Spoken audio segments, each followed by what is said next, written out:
Hello, folks. This is Nick Hetcher with NixTheNews.com, also known as TwitterBreak.com. Today I'm talking to Paul Birdsall, the CEO of a new search engine company with a different twist to it.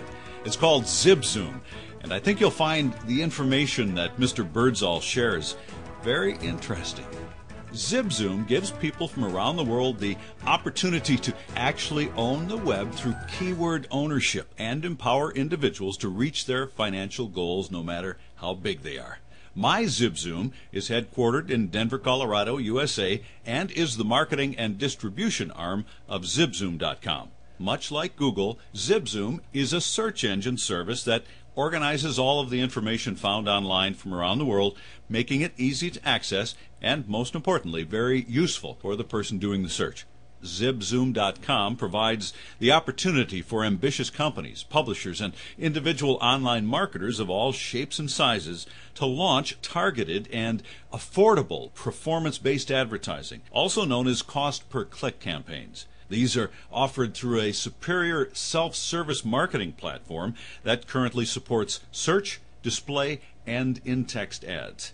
Most, if not all, other search engines online keep all of the money for themselves and never give any back to their users. They are making millions and reportedly billions of dollars off the users' actions and the advertisers without sharing with the people who recommend their advertising platforms. Doesn't seem right, does it? Well, the owners of ZipZoom.com didn't think so either. The core values at MyZipZoom.com are to create prosperity with a purpose, and that purpose is to measure success not only in economic terms, but also by the respect, trust, and credibility it earns through the highest level of integrity by both the company and its independent distributors. ZipZoom.com is different because it shares the revenues that are generated by users and advertisers through its network marketing division, MyZipZoom.com.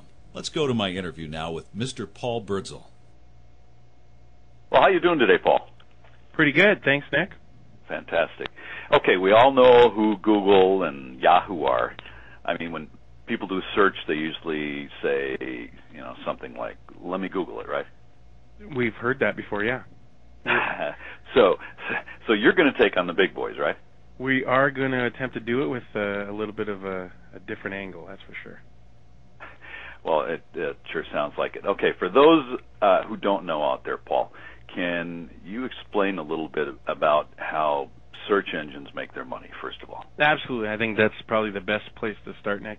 Now, the majority of the money that's made from search engines online come through the keywords that people are punching in and using on the particular search engine that they're using, Google, Bing, Yahoo, on and on and on. When a keyword is searched, there's also advertising links that come up.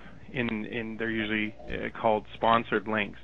A very small percentage of the people that click those links result in billions and billions of dollars being generated for the search engine companies.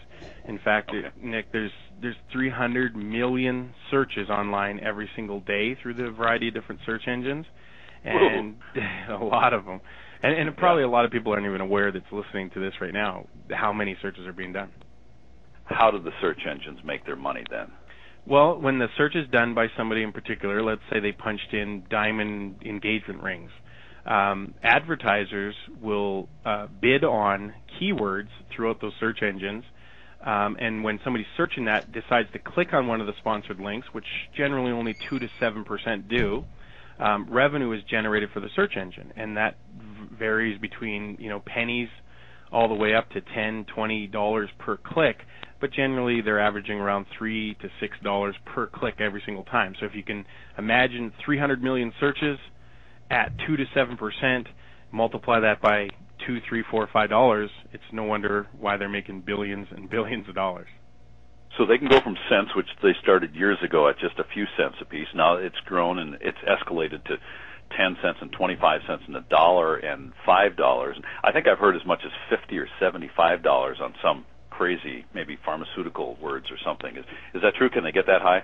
They do get that high, and the reason for that is because of the popularity of the type of advertising it is. It's performance-based advertising, which is probably the best form of advertising anybody could ever use on the internet, because the advertiser's advantage is he's only paying when someone is actually visiting his website. So he's not paying institutionally for, full display ads in the newspaper, where he has no clue if somebody's going to his ads or seeing his ads or not.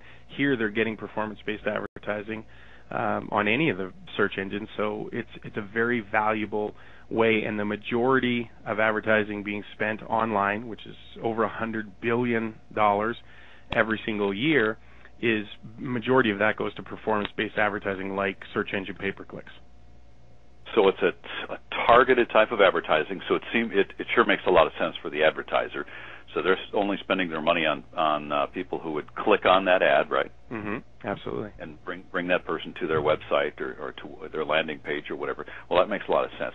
How much revenue is actually generated? I mean, you said, did you say $100 billion a year? $100 billion was recorded last year in online advertising, and the majority of that went through pay-per-click and performance-based advertising.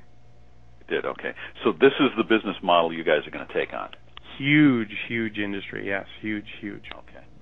I see why you want to attack that, but you've got a little different twist to this, huh? We think we do, and we think everybody else is going to like it compared to what they're using right now. Okay, so unlike other search engines, ZipZoom offers to share their revenues with its users, right? That's right. That's our difference. Can you explain how it works? Yeah, if you currently on most search engines right now, I don't want to speak for every single one of them, but any of the major ones that are out there right now that have the majority of the market share, people are using those search engines to do research, find information, look for follow their favorite sports team, whatever they're using it for. They're not being given the opportunity or sharing in the revenue that they're actually causing or being responsible for all this revenue being generated for these large, giant search engine companies and high internet companies.